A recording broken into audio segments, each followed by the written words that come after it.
আসসালামু আলাইকুম, কেমন আছেন সবাই? আশা করি সবাই ভালো আছেন। আলহামদুলিল্লাহ আমিও ভালো আছি। গরমে আবার ভালো নাই। কালকে তো বেড়াইতে গেছিলাম, সেই জায়গা যাই তো গরমে অস্থির হয়ে পড়ছি। তারপরে বাসায় এসে রাত্রে রান্না করছিলাম, তাই সেই রান্না থেকে কিছু খাবার ছিল। এই যে পোলাওটা গরম করে নিলাম। আর এই যে হচ্ছে গরুর মাংস রান্না করছিলাম, সেই গরুর মাংস রয়েছে। গরুর মাংস গরম করি নেই, পোলাওটাই গরম করছি। তারপরে এই যে ভেন্ডি ভাজি, তারপরে হচ্ছে ডিম ভুনা রয়েছে, এটা গরম করব। আবার এই যে এদিকে পরশু দিনকে রান্না করছিলাম ইলিশ মাছ, সেই ইলিশ মাছের তরকারি আমি ফ্রিজে রেখে দিয়েছিলাম, সেটা ওই যে বের করে নিচ্ছি, গরম করব। আর রান্না করব হচ্ছে আজকে শুধু সাদা পাতা রান্না করছি। আর এই যে এগুলো তো এই যে ডিম, তারপরে ইলিশ মাছের তরকারি, ভেন্ডি ভাজি, গরুর মাংসের তরকারি, পোলাও গরম করে গেছে, এগুলো গরম করে নিব। আর আজকে রান্না করব শুধু এই যে পাবদা মাছ রান্না করব, আলু দিয়ে ভুনা করব। আর সাদা ভাত রান্না করা হয়ে গেছে। আর হচ্ছে যে আলু কাটে রাখছি, একটা কাঁকরোলও দিছি, মাছের সাথে দিয়ে মিশিয়ে রাখছি, একবারে ভুনা করবো দেখে। আর কিছুই রান্না করব না, গরমে আর কিছুই ভালো লাগতেছে না। এগুলা তাই থেকে যাবেন, দেখেন গতকালকে রান্না করছি তাই রয়ে গেছে। আর হচ্ছে যে আজকে এই মাছ আর ভাত রান্না করব, তাই এখন এই তরকারিটা গরম করে নেই। তারপরও ভাবছি বোন বাড়ি থেকে আম পাঠাইছে, দেখাবো আপনাদের। ভাবছি সে আম দা আচার বানাবো, যে গরম আমার মন চাইতেছে না।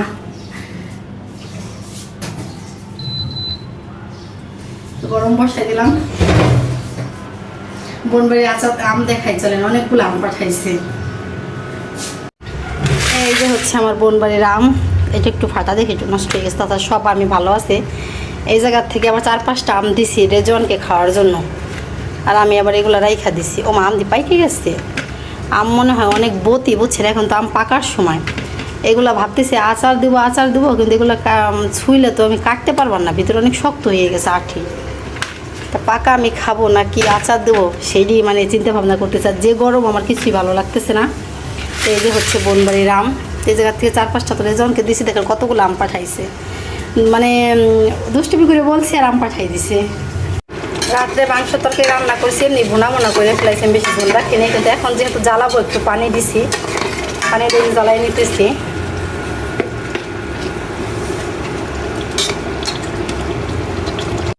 এই যে হচ্ছে ইলিশ মাছের তরকারি, এটাও গরম করে নেব। আর এই যে ভেন্ডি ভাজের ডিম, এগুলো একসঙ্গে গরম করব। আর পোলাও তো গরম করা হয়ে গেছে। প্লেটে রাত্রে কাঁঠাল উঠিয়ে রাখছিলাম, আর খাইনি। আর কাঁঠাল মিষ্টি না, হ্যাঁ, কত বড় একটা কাঁঠাল, সেই জায়গা থেকে বাইসা এই যেমন চেকুন কাঁঠাল বেরোইছে, কিন্তু উঠে রাখছিলাম, খাইনি। ভাবছি পরে খাবো, কিন্তু নষ্ট হয়ে গেছে। এখন আর এগুলো খাওয়া যাবে না, ফেলাই দেবো, বন্ধ হয়ে গেছে। তরকারি গরম করে নেওয়ার পরে এই যে মাছ বোনা বসাই দিছি, এখন ঢাকনা দিয়ে ঢেকে রাখবো। একেবারে টানাই ফেলবো, ভুনা করে ফেলবো। মাছের তরকারি ভুনা করা হয়ে গেছে, নামিয়ে নিলাম। রান্না আজকের মতো শেষ। এখন আরও কাজ আছে, সেই কাজগুলো করে নেব। আজকে অনেকগুলা কাপড় চোপড় দেওয়া হয়েছে, ধুয়ে এই জায়গা ঝরা দিয়ে রেখে দিছিলাম। তো পানিগুলো সুন্দর মতো ঝরে গেছে। এখন নিয়ে যাইতেছি মেলার জন্য। 2 মাপুতের কাপড় রুমের ভিতরে জানলার পাশে মেলে দিলেই হয়ে যায়, কিন্তু আজকে তা হবে না। আজকে একেবারে উপরে বেলকনিতে মেলে দিতে হবে। বেলকনির চাবি কই?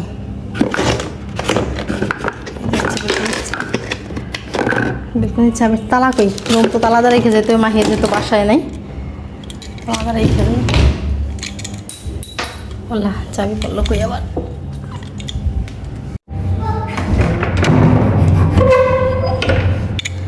এনে যো, আমি ছাদে যাবো, যাবি? বেলকনিতে যাবো, বেলকনির থেকে ছাদে যাবো।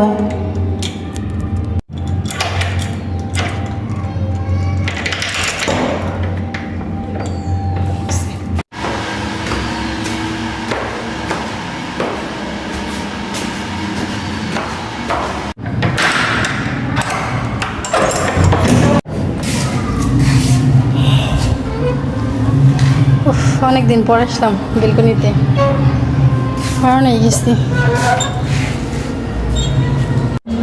দড়ি বইলা ঝুলা গেছে রে, কি গরম। আল্লাহ, সিঁড়ি বিয়ার উপরে আসছে, আর বেশি গরম লাগতেছে। একটা গাছে পাতা নড়ে না, রাত্রে মনে হয় মেঘ করতে পারে। এরকম থম দূরে থাকে তোমার মেঘ করে বৃষ্টি নামে। ছাদে যাবো না, অনেক গরম লাগতেছে। কাপড় চোপড় মেলে দেওয়া হয়ে গেছে, এখন নিচে যাইতে চেয়েছিলাম ছাদে যাবো না। পাঁচতলায় এসে কাপড় চোপড় মিলিয়ে আমার অনেক গরম লাগতেছে, একটু বাতাস নাই, গাছের পাতা কিছুই নড়তেছে না। এখন যাইছিলাম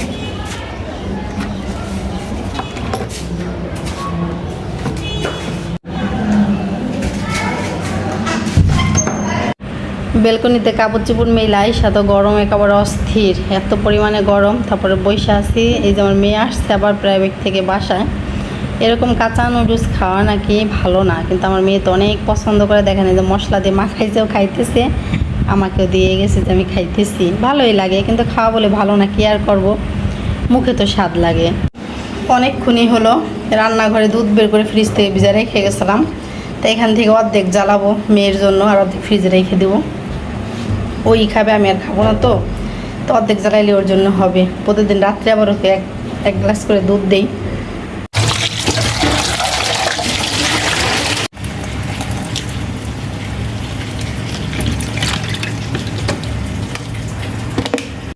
ফ্রিজ থেকে দুধ বের করলে যেরকম ছানা হয়ে যায়, পরে জাল দিলে কিন্তু ঠিক হয়ে যায়। অনেক দিন আগে একবার এরকম হয়েছিল, আমি মনে দুধ নষ্ট হয়ে গেছে, পরে জাল দিয়েছি, পরে না ঠিক হয়ে গেছে।